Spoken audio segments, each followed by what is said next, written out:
Ray Lopez Calderon, Executive Director of Common Cause in Illinois.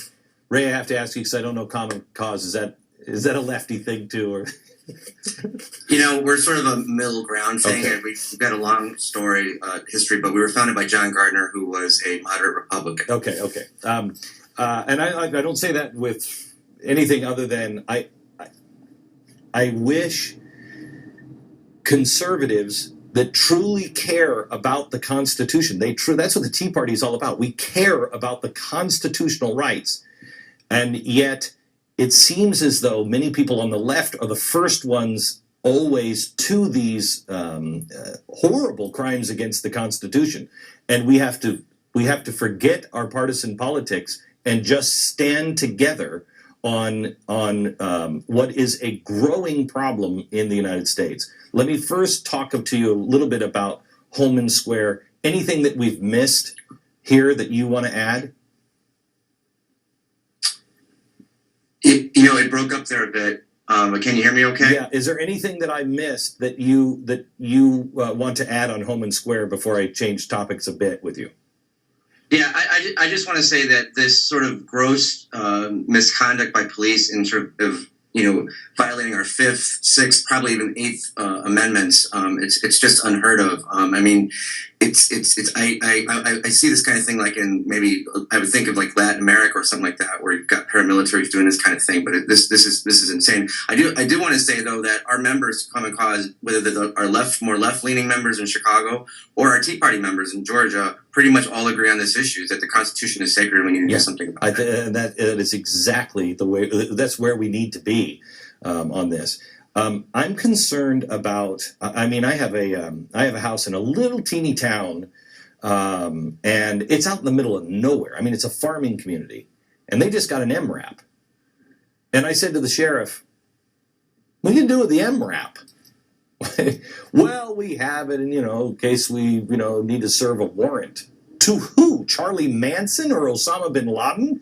We are militarizing our police, and Eisenhower, his warning is happening, and we are not a knowledgeable and vigilant people. Exactly, and I think you see those things like in Redwood City, California. You see them down here in Illinois. We had Brookfield Zoo has M16s rifles that were given to them for government surplus programs to protect. I don't know, the polar bears. Maybe I don't know what's going on with that, but we've got those.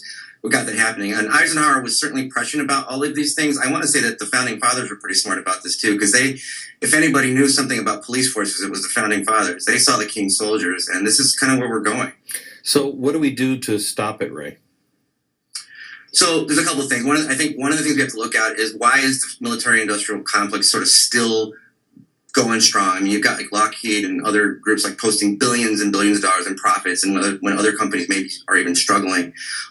I think part of this is systemic. They go directly to Capitol Hill and they're lobbying for their reforms. They're putting money into campaigns.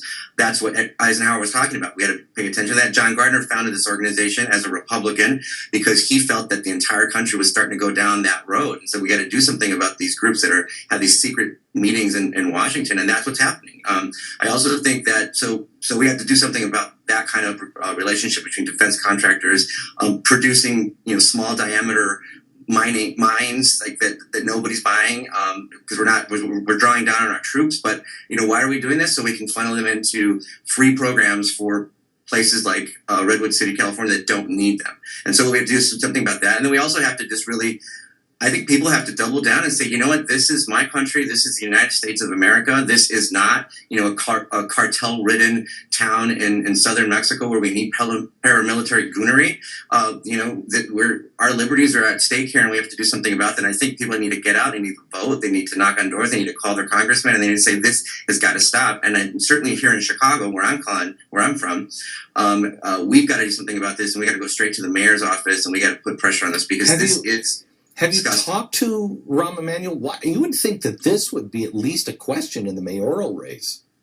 Yeah, he's been a little busy the last couple of days, so it's kind of hard to hold of Rahm Emanuel, Yeah. but I do think it's going to be an issue now between now and April. I mean, we've got an intense runoff between him and Shui Garcia, and I personally, I will be like incredibly angry at the media if they don't talk about this, because this is happening right in a supposedly liberal democratic town, and people are not saying things about this, and so I'm really glad that you brought this point up, because it is a secret that needs to not be a secret anymore. Absolutely. Thank you very much. I appreciate it, Ray. God bless.